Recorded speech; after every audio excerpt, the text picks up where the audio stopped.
हाँ तो नमस्कार प्यारे छात्रों, कैसे हो आप लोग। आई होप कि आप समस्त होंगे। सो हंसते रहे, मुस्कुराते रहे, स्वस्थ रहे और मस्त रहे। अभी कुछ देर पहले मतलब कुछ घंटे पहले जो है आपने ऑब्जेक्टिव का क्लास किया था, ठीक। तो अब करेंगे सब्जेक्टिव का क्लास 10th हिंदी जो है। क्या चैप्टर का नाम है? श्रम विभाजन और जाति प्रथा। उसका अब सब्जेक्टिव क्वेश्चन करेंगे, ठीक। तो सब्जेक्टिव क्वेश्चन के लिए आप लोग तैयार हो जाइए। इस बार के एग्जाम में एक भी क्वेश्चन नहीं छूटने वाला है 2025 वाला एग्जाम में। तो टेंशन नहीं लेना है। जिस प्रकार इस साल के जो है 2024 वाला एग्जाम बच्चे का अच्छा गया है, उसी प्रकार आप लोगों का भी बहुत अच्छा जाएगा। क्योंकि इस पिछले साल हम दे रहे थे एक क्लास एक दिन में, इस बार दे रहे एक दिन में 2 क्लास। तो आप लोगों का क्लास होगा लगातार और आप लोग भी बहुत अच्छे करेंगे, बेहतर करेंगे। तो चलिए प्यारे साथियों, स्टार्ट करते हैं आप लोगों का क्लास और सब्जेक्टिव क्वेश्चन के लिए तैयार हो जाइए, ठीक। श्रम विभाजन और जाति प्रथा सब्जेक्टिव, ठीक। तो इसका सब्जेक्टिव क्वेश्चन करते हैं। पहला क्वेश्चन देख लो भाई। पहला क्वेश्चन क्या कह रहे हैं? पहला क्वेश्चन कह रहे हैं लेखक किस विडंबना की बात करते हैं? विडंबना का स्वरूप क्या है? ये भाई आपके बुक का क्वेश्चन है, सभी आपके बुक का क्वेश्चन है, टेंशन नहीं लेना है, ठीक। अगला देखेंगे। पहले तो यहाँ पर क्वेश्चन क्या है? लेखक किस विडंबना की बात करते हैं? विडंबना का स्वरूप क्या है? तो इसका आंसर लिखेंगे। लेखक भीमराव अंबेडकर जी विडंबना की बात करते हुए कहते हैं कि इस युग में जातिवाद की पुस्तकों की कमी नहीं है, जिसका स्वरूप है कि जाति प्रथा श्रम विभाजन के साथ साथ श्रमिक विभाजन का भी रूप ले रखा है, जो कि अस्वाभाविक है। ये चीज़ आप लिखिएगा, आपको 2 नंबर मिल जाएगा आपके एग्जाम में, ठीक। अगला नेक्स्ट क्वेश्चन देखिए, आपके चैप्टर का है। कह रहा है जातिवाद के पोषक उसके पक्ष में क्या तर्क देते हैं? तो जातिवाद के पोषक का तर्क है कि आधुनिक सभ्य समाज कार्य कुशलता के लिए श्रम विभाजन को आवश्यक मानता है और जाति प्रथा श्रम विभाजन का ही एक रूप है, इसलिए इसमें कोई बुराई नहीं है। ये भी आपके चैप्टर का ही था। अगला क्वेश्चन, ये भी आपके चैप्टर का ही है। सभी क्वेश्चन आपके चैप्टर का है, टेंशन नहीं लेना है। कह रहा है जातिवाद के पक्ष में दिए गए तर्कों पर लेखक की प्रमुख आपत्तियां क्या है? तो भाई जातिवाद के पक्ष में दिए गए तर्क पर लेखक के प्रमुख आपत्तियां इस प्रकार है कि जाति प्रथा जो है श्रम विभाजन का रूप ले लिया है और किसी सभ्य समाज में श्रम विभाजन व्यवस्था जो है श्रमिकों के विभिन्न पहलुओं से अस्वाभाविक विभाजन नहीं करता है, ठीक। यहाँ तक क्लियर? मतलब अगर श्रम विभाजन हो जाएगा तो श्रम विभाजन कब होगा? जब जाति प्रथा होगा। जाति प्रथा में जाति का विभाजन होता है और जाति विभाजन की वजह से जाति के नाम पर जो है उसके काम का भी विभाजन कर दिया जाता है, और जब उसके काम का विभाजन कर दिया जाता है तो वो श्रम विभाजन कहलाता है, ठीक। क्लियर हो गया होगा। नेक्स्ट क्वेश्चन है कि जाति भारतीय समाज में श्रम विभाजन का स्वाभाविक रूप क्यों नहीं कही जा सकती है? तो भाई भारतीय समाज में जो है जाति के आधार पर श्रम विभाजन और अस्वाभाविक है, यानी कि भारतीय समाज में जो है श्रम विभाजन ये जो है होता ही रहता है, लेकिन ऐसा नहीं होना चाहिए क्योंकि जातिगत श्रम विभाजन श्रमिकों की रुचि अथवा कार्यकुशलता के आधार पर जो है नहीं हो पाता है, बल्कि माता के गर्भ में ही श्रम विभाजन कर दिया जाता है। जब बच्चे जो है माता के गर्भ में रहते हैं उसी टाइम जो है उनका काम उनको दे दिया जाता है कि ये आगे चलकर इंजीनियर बनेगा, ये आगे चलकर किसान बनेगा, ये आगे चलकर जो है एक मजदूर बनेगा। तो ये उसके गर्भ, जब बच्चा जन्म भी नहीं लेता है, गर्भ में माता गर्भ में ही रहता है, उसी टाइम उसको जो है ये काम सौंप दिया जाता है। तो यही क्या हो जाता है भाई? श्रम विभाजन हो जाता है, जो कि व्यवस्था अरुचिपूर्ण होने के कारण गरीबी और अकर्मव्यता को बढ़ाने वाला है। इसी की वजह से भाई हमारे देश में इतनी गरीबी भी हुई है और बेरोजगारी भी है। अगला क्वेश्चन है कि जाति प्रथा भारत में बेरोजगारी का एक प्रमुख और प्रत्यक्ष कारण कैसे बनी हुई है? तो भाई जाति प्रथा भारत में बेरोजगारी का एक प्रत्यक्ष और प्रमुख कारण इसलिए बनी हुई है क्योंकि भारतीय समाज में श्रम विभाजन का आधार जाति है। चाहे श्रमिक कुशल हो या नहीं, उस कार्य में रुचि रखता हो या नहीं, मतलब वो काम उसको आता हो या फिर नहीं आता हो, इससे कोई फर्क नहीं पड़ने वाला है। इस प्रकार हम कह सकते हैं कि जब श्रमिकों का कार्य करने में दिल न लगे और ना ही उनका दिमाग लगे तो कार्य कुशलतापूर्वक कैसे प्राप्त कर सकता है? यही कारण है कि भारत में जाति प्रथा बेरोजगारी का प्रत्यक्ष और प्रमुख कारण बना हुआ है, ठीक। क्लियर हो गया होगा यहाँ तक।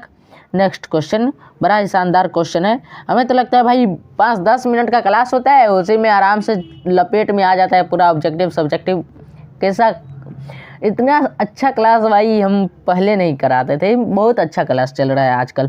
कह रहा है लेखक आज के उद्योगों में गरीबी और उत्पीड़न से भी बड़ी समस्या किसे मानते हैं और क्यों? तो लेखक जो है भीमराव अंबेडकर आज के उद्योगों में गरीबी और उत्पीड़न से भी बड़ी समस्या लोगों का निर्धारित कार्य को मानते हैं, क्योंकि अरुचि और व्यवस्थावश मनुष्य को टालने लगता है, काम को टालने लगता है मनुष्य और कम काम करने के लिए प्रेरित हो जाता है। ऐसी स्थिति में जहां काम करने में न दिल लगे ना दिमाग, तो कोई कुशलता कैसे प्राप्त कर सकता है? कोई आदमी उस काम में कुशलता नहीं प्राप्त कर सकता है, उस काम में माहिर नहीं हो सकता है। ठीक, क्लियर हो गया। अगला क्वेश्चन 7 नंबर क्वेश्चन है कि लेखक ने पाठ के किन पहलुओं में जाति प्रथा को एक हानिकारक प्रथा के रूप में दिखाया है? तो लेखक ने पाठ के विभिन्न पहलुओं में जो है जाति प्रथा को एक हानिकारक प्रथा के रूप में दिखाया है, जो इस प्रकार अस्वाभाविक श्रम विभाजन, बढ़ती बेरोजगारी, इसके साथ साथ आ जाएगा अरुचि और व्यवस्था में श्रम का चुनाव, मतलब आदमी विवश होकर के जो है अपने काम का चुनाव करता है, गतिशील एवं आदर्श समाज तथा वास्तविक लोकतंत्र का स्वरूप आदि। इतना चीज लिखिएगा, आपका नंबर फिक्स। भाई देखो दोस्त 4 लाइन का आंसर है, आराम से याद कर लेना। हम क्या करेंगे भाई, आपको बता रहे हैं, आप इसको याद कर लेना, अभी टाइम में याद कर लो, फिर एग्जाम के टाइम में जब आओगे ना याद करने के लिए तो उस टाइम याद नहीं होगा, टेंशन से दिमाग भर जाएगा, इसलिए बोलते हैं अभी याद कर लो। अगला क्वेश्चन बस 9 ही क्वेश्चन है, ये तो 9वां क्वेश्चन नीचे दिख रहा होगा आप लोगों को, 9वां क्वेश्चन, बात खत्म। 9वां क्वेश्चन थोड़ा जो है दीर्घोत्तरीय वाला है, 8वां क्वेश्चन लघुत्तरीय वाला है। कह रहा है सच्चे लोकतंत्र की स्थापना के लिए लेखक ने किन विशेषताओं को आवश्यक माना है? तो लिखेंगे सच्चे लोकतंत्र की स्थापना के लिए जो है लेखक अनेक विशेषताओं को आवश्यक माना है। बहुविधि हितों में, बहुविध मतलब क्या, बहुत से कामों के हितों में जो है, बहुत से लोगों के हितों में जो है सबका भाग होना चाहिए, सबको उनकी रक्षा के प्रति सजग होनी चाहिए। तात्पर्य है कि हमें समाज में दूध और पानी के मिश्रण की तरह भाईचारे की भावना होनी चाहिए, हमें साथियों के प्रति श्रद्धा और सम्मान होनी चाहिए। मतलब समाज में अगर भाईचारा ना होगा तो फिर तो समाज अच्छा समाज नहीं कहलाता है। अब दीर्घोत्तरीय क्वेश्चन है 9 नंबर, तो ये दीर्घोत्तरीय, एक चैप्टर में एक दीर्घोत्तरीय काफ़ी रहता है भाई फिर भी याद कर लेना। कह रहा है श्रम विभाजन और जाति प्रथा पाठ का सारांश लिखे। सारांश लिखना बहुत बच्चों के लिए जो है भारी हो जाता है, लेकिन हम यहाँ पर आसान कर देंगे, क्योंकि मात्र 3 पैराग्राफ का सारांश लिखेंगे, मात्र 3 पैराग्राफ। यहाँ पर देख लो भाई, एक पैराग्राफ यहाँ तक हो गया, यहाँ तक एक पैराग्राफ, और नेक्स्ट पैराग्राफ ये हो जाएगा ये वाला, और थर्ड पैराग्राफ बता देते हैं ये वाला। इससे ज़्यादा नहीं लिखना है, यही हो गया भाई सारांश। देखो ख़त्म हो गया ना। तो यहाँ पर लिखेंगे श्रम विभाजन और जाति प्रथा का सारांश। क्या लिखेंगे कि आज के युग में जो है जाति प्रथा की वकालत सबसे बड़ी विडंबना है। ये लोग तर्क देते हैं कि जाति प्रथा श्रम विभाजन का ही एक रूप है। ऐसे लोग भूल जाते हैं कि श्रम विभाजन श्रमिक विभाजन नहीं है। श्रम विभाजन निस्संदेह आधुनिक युग की आवश्यकता है, श्रमिक विभाजन नहीं है। श्रम विभाजन जो है आधुनिक युग की आवश्यकता है, लेकिन श्रमिक विभाजन नहीं है। जाति प्रथा श्रमिकों का अस्वाभाविक विभाजन और ऊंच नीच का भेद करते हैं। जाति प्रथा क्या करती है, जो श्रम का विभाजन करती है, लेकिन श्रम का विभाजन के साथ साथ श्रमिक का भी विभाजन कर देती है। आगे लिखेंगे वस्तुतः जाति प्रथा को श्रम विभाजन नहीं माना जा सकता, क्योंकि श्रम विभाजन जो है मनुष्य की रुचि पर होता है, जबकि जाति प्रथा मनुष्य पर जन्मना यानी कि जन्म से ही उस पर पैसा थोप दी जाती है। यही क्या कहलाता है भाई, जाति प्रथा।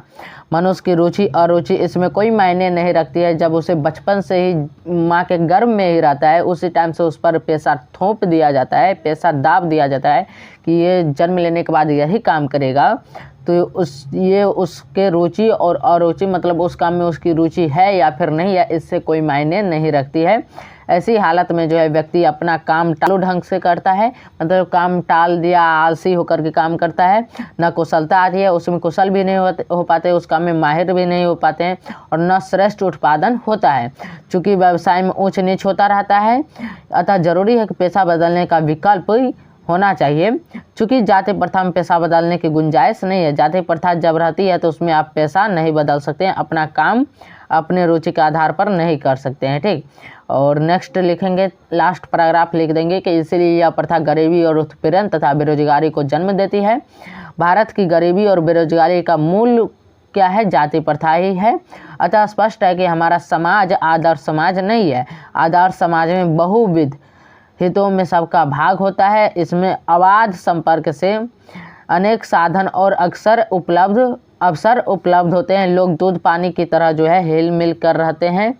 इसी का नाम लोकतंत्र है। लोकतंत्र मूल रूप से सामूहिक जीवनचर्या और सम्मिलित अनुभवों के आदान प्रदान का नाम है।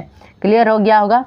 बाकी यहाँ तक आप लोगों का चैप्टर खत्म हुआ। चैप्टर आज आप लोगों का एंड हो गया। ऑब्जेक्टिव, सब्जेक्टिव, एक्सप्लेनेशन, लेखक परिचय, टोटल चीज़ हो गया। ठीक, जो बच्चे नहीं किए क्लास तो भाई कर लेना, मेरा काम था बताने का, बता दिए।